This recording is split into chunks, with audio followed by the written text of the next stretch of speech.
Hello and welcome to another video from oorail. This video is a quick follow-on video to my capacitor replacement video for the APT. So if you haven't already seen that, I will put a link up here so you can check that out. So basically, one of the problems I ran into when I tested the coaches that had the capacitor moved was that they were hopping the track. So when they went around a corner, the gangway that had the capacitor moved to the gangway was putting just a little bit more pressure on the bogie, and it was causing this other side that didn't have the capacitor to basically jump the track when it went around certain bends. And so it's a fairly easy fix, and I'll show you how to fix it.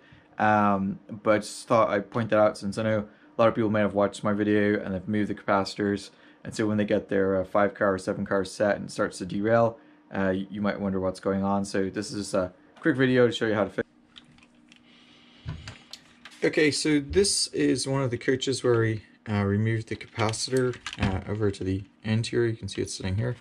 And so the extra weight for the capacitor seems to be causing a slight issue with the bogie. So what I did was, you can see there's a screw right here.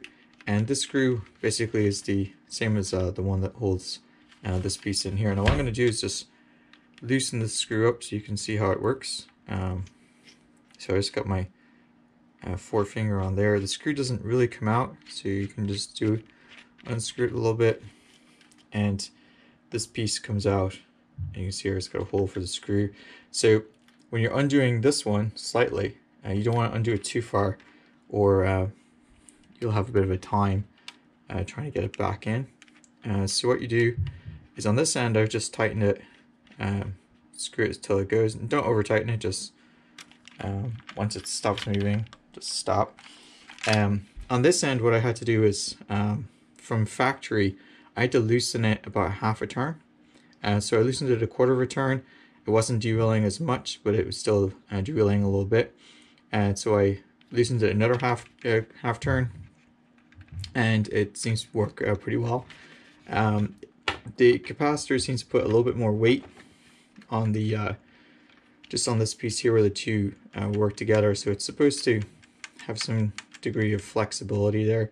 And I thought maybe initially this was bent, but it's not bent, it's perfectly straight. So I think moving the capacitor actually caused a bit of the tilting action to get weighed down. It was just enough that, because the coach at the other end is a bit lighter, it was actually raising up and causing the bogie to come off the track. So so if you end up moving the capacitors, I'd highly recommend moving them underneath the flooring rather than moving it out to the end here. But if you want to move it out to the end because it's a lot easier task, that's fine. Just remember, if you run it on the track and it starts to derail, you're going to want to loosen this, like I said, between a quarter and half turn. And you might have to loosen a little bit more on yours, depending on what's going on. Alright, so I'm going to show you this running around the track a little bit more, and hopefully you'll find this useful.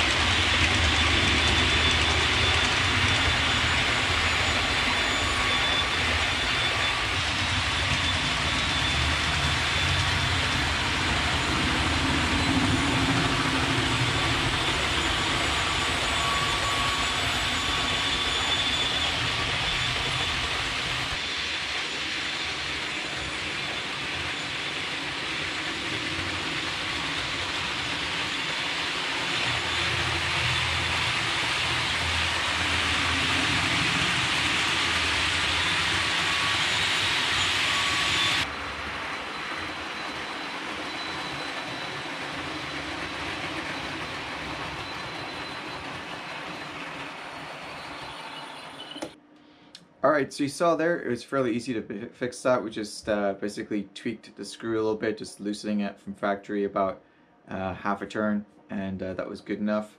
You might find that yours, because the Hornby kind of assembly process varies from coach to coach and from product to product, you might have to loosen it more, you might have to tighten it, depending on how that was done in the factory. So this video just to kind of help you out, try to figure that out.